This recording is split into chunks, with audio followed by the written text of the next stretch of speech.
I gotta tell you my interesting dream. I've been forgetting them lately. I dreamt it was really elaborate. I dreamt I was filming. I was in a beautiful location in the woods. Like, hold on, I have to pee. Alright, there was this lady, I was in a beautiful nature environment in the woods, and it was just beautiful, and and I was like filming this lady, like this, it's like this redheaded, long, straight red hair, older woman, um, and she's very thin, and I was filming her like sitting with her hands up on a bench, like on a bench.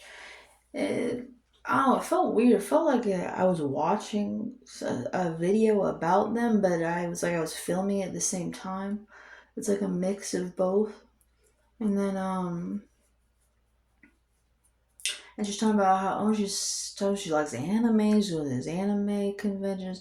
Then it's cutting to her house. Um, I was just in these art books she reads in this place. I'm so excited that I remember all these details. Because all my dreams I've been forgetting lately. And then I'm in like an anime store. I'm looking at these art books. It was very vivid.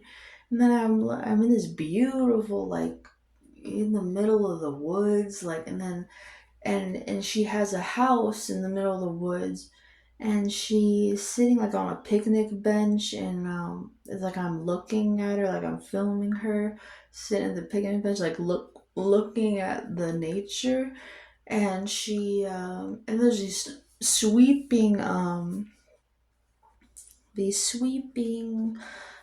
drone shots of this like of uh just these golden and green trees, like they're in the woods and stuff, like they have a cabin in the woods type of thing, uh and it's like drone footage sweeping over these beautiful trees, and then it just swoops back into their house, and then they have another house that's like at a lower level, like you go down two sets of stairs, and it goes to another little house in the distance, and she's going, oh, and sometimes me and him, me and my husband me and my husband will, she goes, we can fast for a long time, for hours up here, or days or hours up here, and then in this place, and then grab our things, we make our way down to the other house. And then I'm like, wow, this is so beautiful. And then I just start walking forward. It's almost like I'm seeing myself. And I'm like this big, I'm just like, have me and my hunchy shoulders and this big, kind of like ogre like woman that I am. And like it's just like unflattering. It looks like my hair is wet at the bottom. Maybe I'm thinking of footage I've seen of myself. And her husband starts walking forward, and from the and it's like almost like I'm filming, but I'm not filming. I'm watching something, and then now I see myself. Anyway, but it's like me filming. I'm there to shoot these people, like film these people. Then her husband starts walking forward, and he's all handsome and everything, and I'm like start going, I gotta go, like, because I'm like making a joke, because I'm like, this is like the most perfect, amazing life I've ever seen in my life. Like, and these people are so beautiful and perfect, and this location is so perfect. And I'm like, I gotta go. Like, it's too, I was like making a joke about it, but like, it was true. And like, I'm like, cause I'm like, I feel like I'm not worthy of being here, and like, this is embarrassing, and like, I just feel like a stain, like in these people's lives, and whatever reason I'm here, it's not.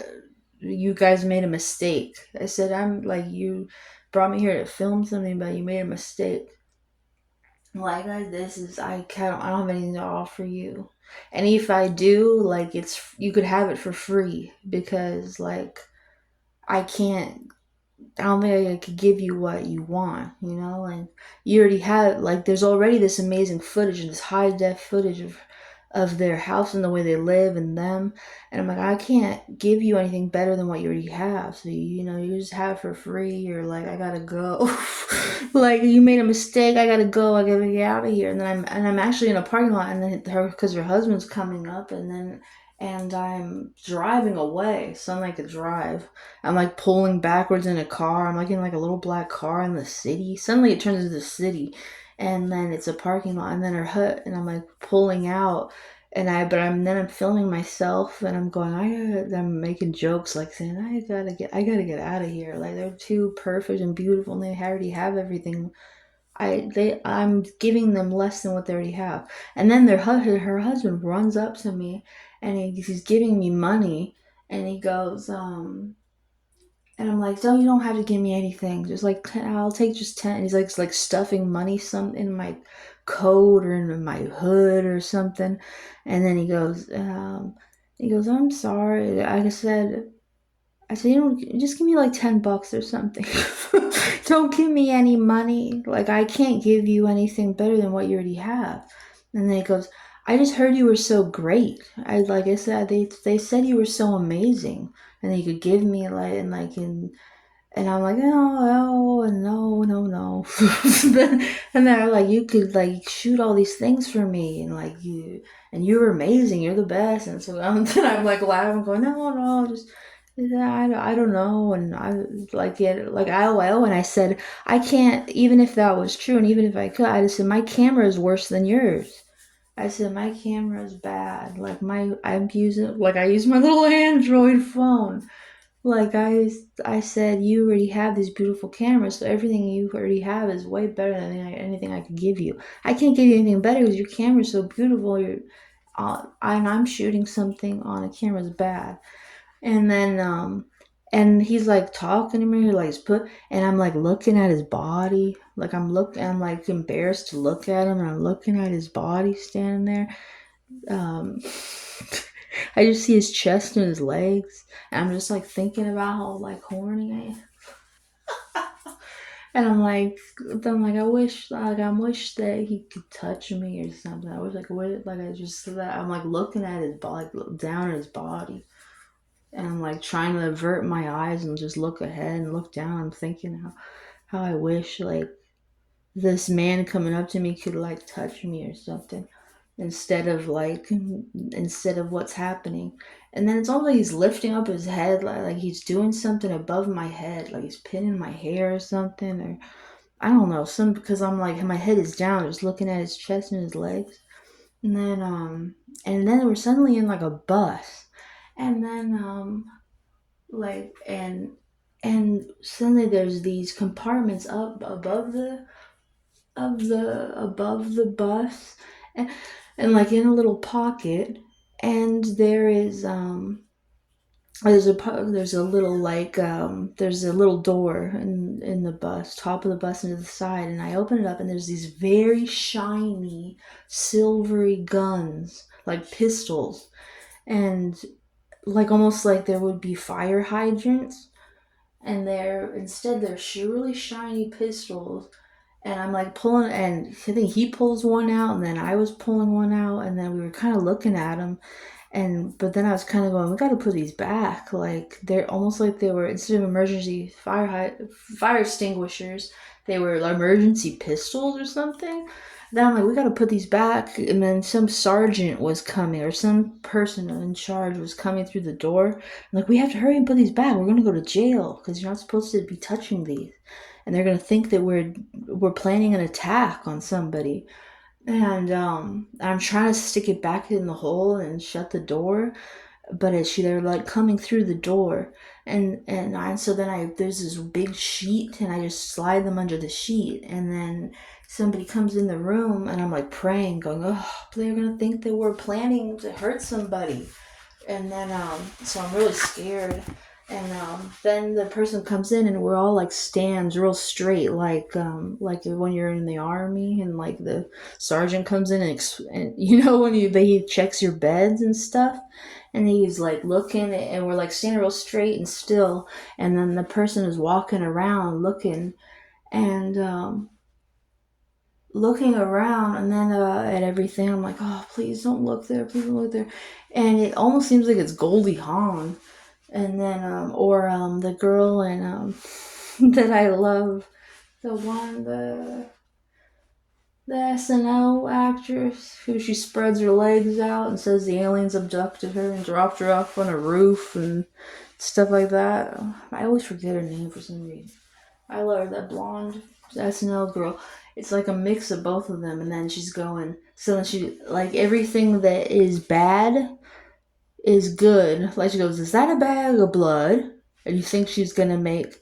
She's like, going over to other people, like another girl, in the room, and she goes, "Is that a bag of blood?" She goes, "Oh, like, what's that? Oh, man, that's fine." Like, everything that's bad, she says is good. It's the good things that she thinks are suspicious. And then I'm like, oh, what a relief. And then the bag of blood, and so I'm relieved, like, she won't care. And then it turns like this other story, like, oh, the bag of blood. It goes, and the guy was, it turns like a romantic thing. I had Shirley Curry in the background of this playing Skyrim. And there's a bag of, there was a bag of blood, and then it was turning into, like those zombie bag of bloods, or IV, like you see it, they sell them at Halloween events. And then it was turned into a romance movie about it, and then going, oh, my lover turned into a zombie, or so I'm a zombie, but I don't want to hurt my lover. So I walk around, roam the streets alone, and sucking on his bag of blood. And it's a love story, so I can't be around my lover, so because I'll eat them or whatever. Or they ran away because they're afraid of me, and I don't want to chase them and eat them, so I just suck on this bag of blood. I don't know. So it was a lot of stuff, but it was cool and interesting. Okay, I leave the toilet now.